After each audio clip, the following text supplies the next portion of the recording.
Good evening, fellow punchers and loyal followers. Mickey D with you here on Sunday evening, just gone 6 o'clock. I don't know what time you're going to get this uploaded at, but it'll be going up when I finish. It does take a couple hours. I'll have to weed out that problem during the week if I can. We'll have to get that DPs out. Any selection we pick anymore, we'll have to just rub a little bit of DPs on their balls when they go into the stalls to make sure they'll come out. At least he came out, but Satanic Moon, slow out of the traps again today, and if he bided his time and came up the middle, he might have something to aim at in the winner. He got there and he idled and he didn't know what to do and finished second. Yeah, a bit frustrating, that horse today again. Because he didn't get there the last year, but he has something to aim at coming up the stretch. And today he was all on his own out in the middle. The horse thought he had won the race, and sort of stopped. But went out to 3-1. I should have advised the forecast. I think it paid 15-2, which was grand. But anyway, what can we do? We're out early on this morning, coming back from the races on to Sean Corcoran, Claire Morden, CJ Lifts. We had to lift him on with a forklift. He had a heap of money with him. Jared Kelly, Steve Patton was asking about his dad. Of course, your dad is welcome on the bus at any given time. We'll make space for him. I have a triple decker now, so there's lots of space, and I have a trailer on tow for the luggage.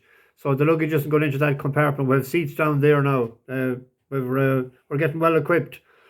Jamie Ryan and Aidan Dalton was on early, and Devon Steyn, Steyn. And he was telling me to stay away from the US racing. Actually, he mustn't have been with me last week because we had a grand winner last week, Campanelle. And I strayed away from English Channel last night. It was my first pick because when I was living in the States years ago, Billy Mott was my favourite trainer, particularly on the turf. And Early Fires was my favourite jockey, especially on the Arlington Sportsman's Park Hawthorne circuit in Chicago. But I thought maybe that he mightn't be fit enough first time out, and he was the only true mile-and-a-halfer in the race. I was a bit disappointed. I had him picked first, and I scrubbed it away, and I went for his sibling out of English Channel as well. But anyway, that's the crack. I've 3 for tomorrow. I'll make it as short as I can because the shorter it is, the quicker it uploads. The 5:15 at Naas, Carlton Banks, trained by Johnny Levens, ridden by Colin Keane, rated 80. It's a very unexposed horse that has only run 4 lifetime runs. It was 11th on soft ground first time out. Then it was second in a Curragh maiden at 22-1 to an Aidan O'Brien horse, Jerobeam. And the third has won the following time out. It won a maiden over course and distance last October. And its first run this year to 6th in a handicap at the Curragh. And it stayed on nicely under a £3 claimer.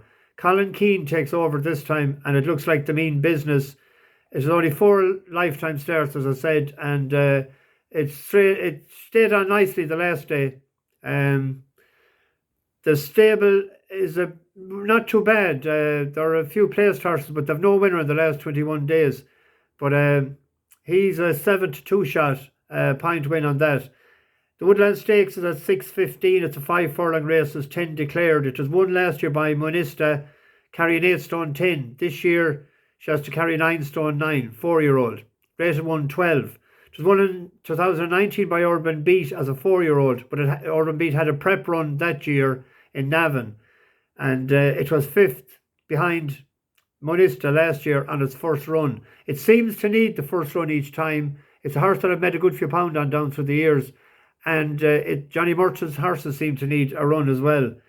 Logo Hunter is rated 111, and it carrying 9 stone 12, and Gustavo Weston is rated 115, is carrying 10 stone. On the figures, I'm going for Romantic Proposal. It's rated 112, but first run last year it was third to Logo Hunter, given £3, and it's getting 3 this time. It won a listed race in the Curragh in June, and it won the Flying Five, which is a Group 1 in September. So that's the fastest 5 furlong horse in the race. If it's fit enough, if it's forward enough, it should be good enough. But is the question. It beat a Case of You, so that was, and then it was 10th in the Prix de l'Abbé. It's not carrying a Group 1 penalty.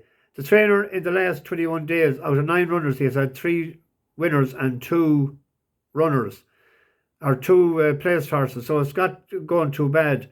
So that is a 7-2 shot as well, a point win. And I was looking then to try and get something in England, and the only one I could come down on was in the 705 at Southwell called Wobwobwob. It won in Thirsk, first run over 6 furlongs. And the last day, no, it's his first run this season, but it won in Thirsk before over 6 furlongs. Most of its runs have been 7 furlongs on a mile. I'm going on the presumption that it's forward enough. But an interesting, that the claimer Ryan Sexton is riding it. And out of his last 18 rides, he's had 4 winners and 5 placed horses. It's a 11-2 shot and a pint each way. The favourite is a 5-2 shot, but it's won a couple of times, but it's on soft ground. And it's good to fair him tomorrow. And there's a good pull up the hill there in Thirsk, so it might suit it. I'm heading off now. I'll try and be back for Punchestown start on Tuesday.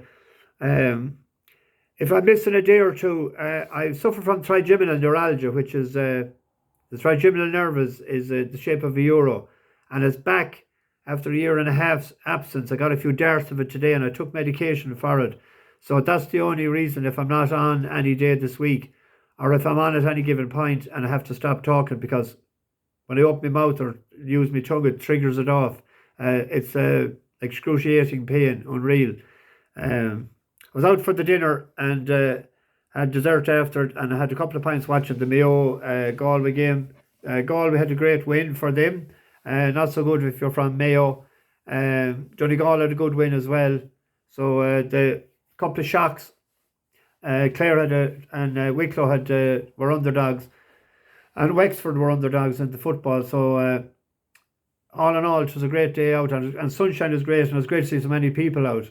But hasn't everything got so dear? Dessert was $6.95 for a small bit of apple tart and a bit of cream and what do you call it, custard. Nearly €16 for the roast beef.